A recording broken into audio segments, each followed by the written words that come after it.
Cette fois c'est la fin, on se retrouve pour une toute nouvelle vidéo Lego Magazine aujourd'hui. Magazine Lego Ninjago Legacy du mois de juin 2026. Et on commence directement avec les minifigures. Ici vous avez la figurine de Jay ZX Legacy, une figurine qui n'est pas exclusive à ce magazine. Effectivement, la figurine dans cette configuration précise est déjà apparue dans le set du display. Un set donc à 40 €, sorti le 1er janvier 2026, avec tout le reste des Ninja ZX.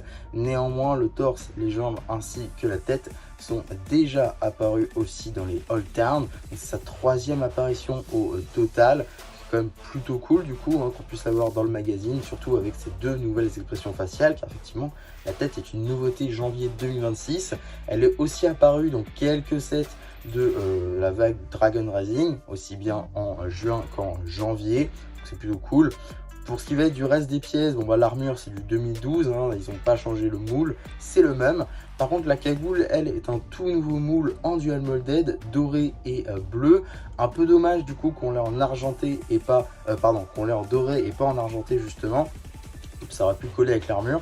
Là c'est un peu dommage, du coup ça fait un petit peu bizarre le mix, mais quand même la figurine reste cool, juste moins bien que sa version originale. Image qu'on a donc une première expression faciale avec un Jay vraiment pas content. Je retourne la mini figurine, on va avoir un Jay beaucoup plus plaisantin, ainsi qu'un air de torse tampographié avec son ancien logo. C'est un logo qui, contrairement à Kai d'ailleurs, peut être vu à l'intérieur du fourreau. En d'accessoires, il aura son arme d'or, les Nunchaku de foudre. Ici, vous avez la chaîne du monstre mutant, une chaîne qui n'est pas exclusive à ce magazine, effectivement. On l'a déjà vu dans pas mal de références. Tout d'abord, on va commencer avec le set de Ryu, un set à 45 € dans lequel on peut le retrouver, mais également dans la toupie de Nia à 9,99 €, tout de sortie en janvier 2026. Néanmoins, on peut aussi le retrouver un peu plus récemment dans le set 4+, du robot de Jay contre Monstre Mutant, c'est sorti en mars du coup à 19,99 €. Donc voilà, ça pour dire que cette figurine n'est pas réellement exclusive. Néanmoins, elle reste quand même très cool en réutilisant le moule de chapeau de Cure et Rox, qui est plutôt pas mal juste ici à l'avoir du coup pour moins cher que toutes les apparitions des deux précédents personnages. Il utilise également une tête de Big Fig ici, avec du coup une toute nouvelle topographie pour la bouche et l'œil qui rend vraiment très bien. Le torse lui aussi avec un bras transparent rend également assez bien, elle fait très mutant, très liquide, ça me fait beaucoup penser au mutagène forcément. On a aussi du coup des jambes magnifiquement topographiées avec le bout de tissu. Malheureusement il y a les petites pattes qui dépassent, c'est pas comme dans la série, c'est un peu dommage, mais sinon la chaîne reste quand même ok. Le torse est lui aussi magnifiquement topographié avec quelques petites dents qui dépassent. En accessoire il aura des tentacules, évidemment des griffes. Dans la carte, ici vous avez la carte en édition limitée numéro LE17, Call Sauvage édition limitée. Elle appartient à la série 9 de cartes à jouer et à collectionner, Lego Ninjago Dragon Rising Tempête de Dragon. Maintenant qu'on a fait le tour des diverses surprises, on va pouvoir très rapidement s'attarder sur la boîte en métal qui dispose enfin d'un nouveau design pour tout ce qui va être le contour, ici dans une couleur beaucoup plus bleutée, un bleu vraiment métal du coup avec des petits détails de peinture qui se sera enlevé, mais c'est vraiment fait exprès, donc c'est quand même plutôt cool. Je trouve que ça rend assez bien et ça ressort pas mal avec le personnage de Jay juste ici contre le monstre mutant évidemment, logo Ninjago Legacy, le logo de Jay contre l'œil du monstre mutant, tête de Jay contre tête du monstre mutant, plutôt l'œil. Juste ici on a aussi Legacy Box, à l'arrière les mentions légales ainsi que l'échelle et le numéro d'item qui permettra de le rajouter à votre collection box set ou tout simplement d'obtenir les instructions sur le site de Blue Ocean.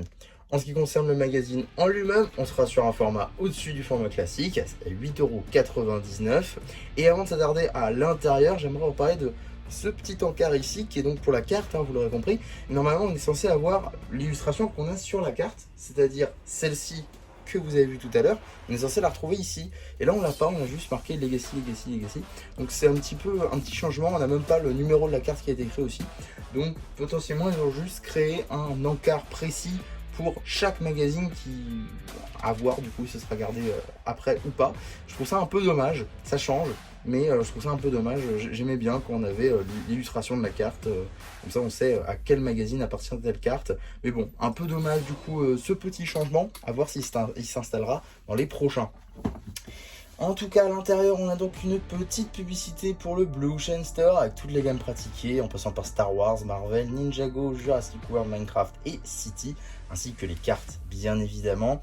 On a aussi, juste ici, le sommaire du coup du magazine, avec déjà des petits jeux, notamment ici, il faut reconnaître quelle figurine c'est. Et ici, on a même des petits coloriages, ça c'est plutôt cool. On n'a pas beaucoup des coloriages dans le magazine, donc c'est plutôt sympa comme type de jeu.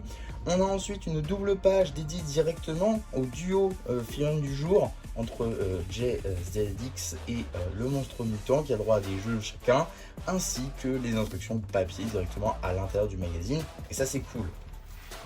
On a aussi un petit jeu vraisemblablement Dragon Rising entre Cole, Arin et Frac. Évidemment des mordus de cuisine du coup, donc ça paraît logique. Et ici on a aussi une petite publicité pour les sets de janvier 2026.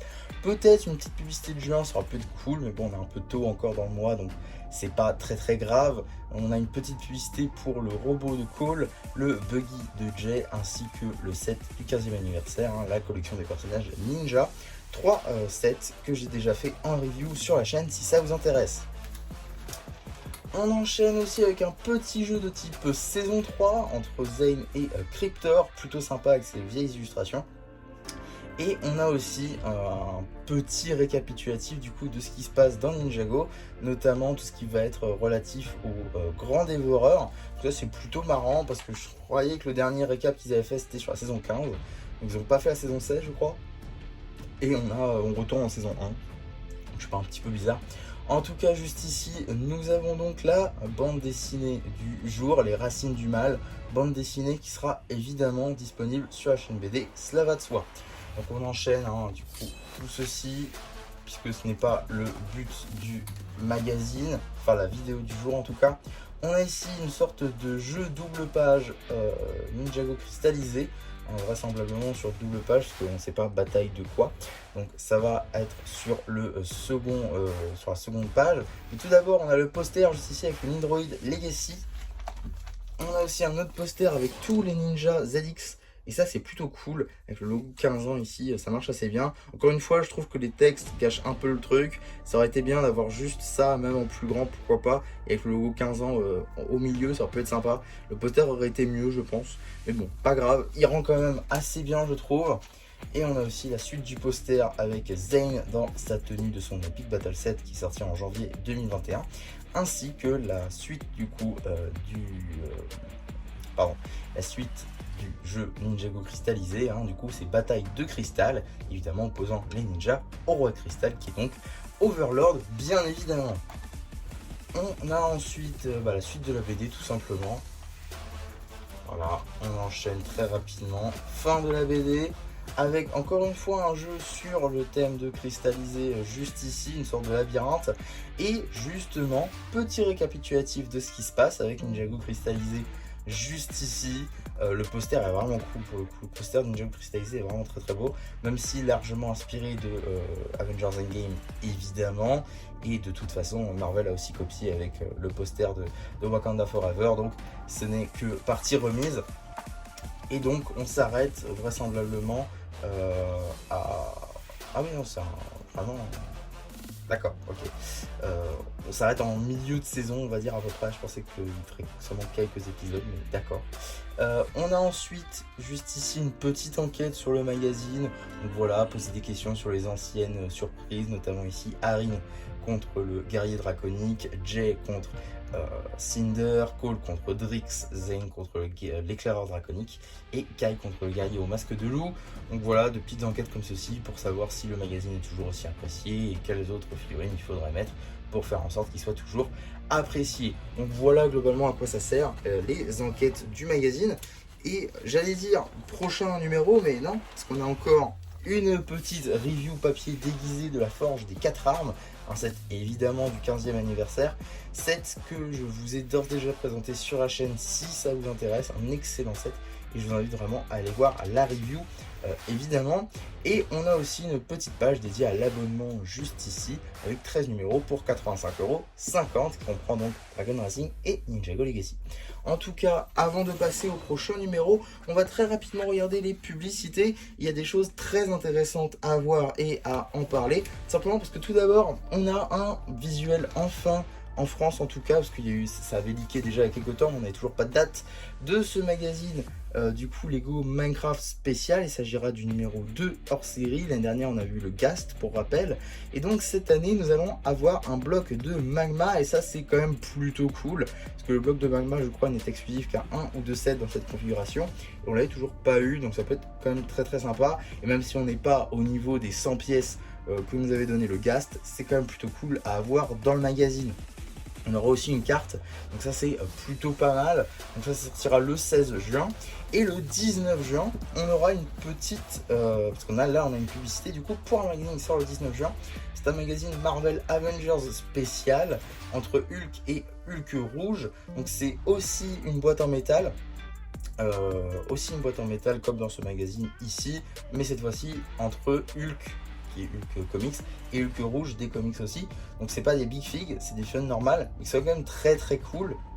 Mon seul désarroi, on va dire, c'est de ne pas avoir des jambes en dual molded, c'est juste des jambes classiques, donc un peu dommage à ce niveau là, mais sinon ça reste quand même une très bonne surprise à avoir dans le magazine, je trouve, et on en parlera évidemment.